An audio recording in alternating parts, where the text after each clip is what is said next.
to the last one, he says, "But I know you that you do not have the love of God in you. I have come in my Father's name, and you do not receive me. If another comes in his own name, you will receive. Him you will receive." So this is possibly a reference to the fact that this son of perdition is going to come too. "I have come in my Father's name, and you do not receive me. If another comes in his own name, him you will receive." So he's even saying that this is going to happen in the future. And it says, "How can you believe who receive honour from one another? How can you believe who receive honour from one another, and do not seek the honour that comes from the only God? Do not think that I shall accuse you to the Father. There is one who accuses you, Moses, in whom you trust. For if you believed Moses, you would believe me, for he wrote about me. But if you do not believe his writings, how will you believe my words?" Well, Deuteronomy 18:18 talks about Moses talking about Jesus, but what he's really saying here is that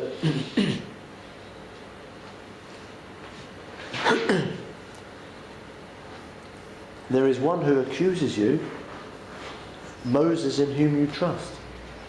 So what he's saying in effect is that the law of Moses, the Torah, the first 5 books of the Bible, the Pentateuch, that was the law that Moses brought, which showed people that it was impossible to keep the law.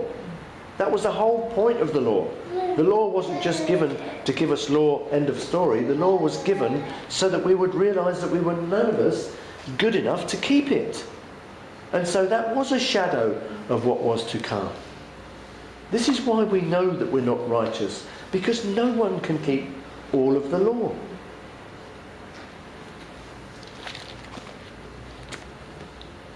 And in the Jewish faith, they had laws every day of the year, different laws they had to keep. Got silly. The 10 Commandments are there, but of course they can be broken down, because each one of those 10 Commandments break down into lots of other laws, lots of other attitudes towards that law, lots of other aspects of that one law broken down. We know that. Just go and study law. Go and study law. See the books you've got to read. And it all comes from the 10 Commandments. Come on. Yes. You know, where did it come from originally? It came from the 10 Commandments. And the law is changing daily. You get a book of law. I studied law. You got a book of law one year. Guess what happens next year? There's revisions. Yes. Because the law is always changing. The essence is still the same, but the elements of it, how it works out, and all the various permutations of that law, and how it affects each person differently, each case comes up, there's a new slant. There's something up there, may be some extenuating circumstances. There may be some other aspect of the law that they haven't actually got written down before, and they have to do a new judgment on it. And the judges have to judge that law again and change it and make it something else. And so we have a new book that comes out. And that's what happens. And this was the law of Moses, because they could say, well, we're the people of God. We believe in Moses. We keep the law.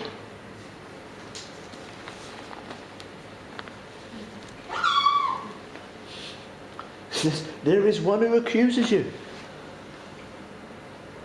You are accused immediately. If you try to keep the law of Moses, the Torah, you are accused immediately, because nobody can keep it.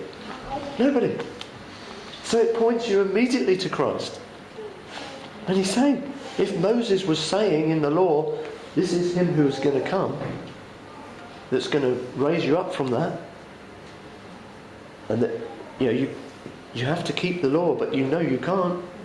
But that's the problem. So you're going to need some sort of intervention here. And where's it going to come from? Well, everyone thought it was going to come from Yahweh is salvation. God is our salvation. Always, right through the New Testament, the Old Testament, Yahweh is our salvation. It's written down so many times. God is our salvation. So it's not going to come from you or me. I can't save myself no more than you can. no more than fly in the air without wings.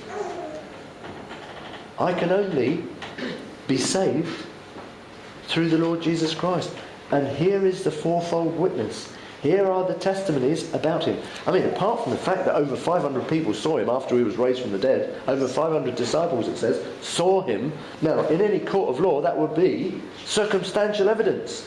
And you would only need 2 to actually corroborate that and make that evidence very strong, firm evidence. It would be enough to condemn you. It would be enough to release you. If 2 witnesses saw you on a day when something else was supposed to happen and you were walking along and they saw you, that would be enough. Totally. And over 500 people saw him. But here we have, the witnesses are here. John the Baptist, the works, the miracles that he did, the Father himself, and the Scriptures. That's 4 ways that he was testified that he was the Son of God. He was who he said he was. And we come up to Christmas and people want to call it a winter holiday. My God, what an offence. What an offence to God and what an offence to Christians to say, no, we don't want to call it Christmas anymore because that's all about Christ. You know, we like the idea it's all about Christmas trees and presents ourselves. You know, we don't want to think about the one present that ever came. We want to think about all the presents. And, you know, we like all this pressure of trying to find money to buy the biggest and the best and the most wonderful present to make ourselves feel good about ourselves when we're giving other people.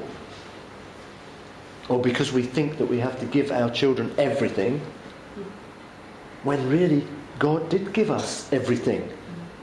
You know, it didn't cost us anything to receive that gift of the Lord Jesus Christ and his righteousness. It didn't cost us anything apart from turning from our old ways.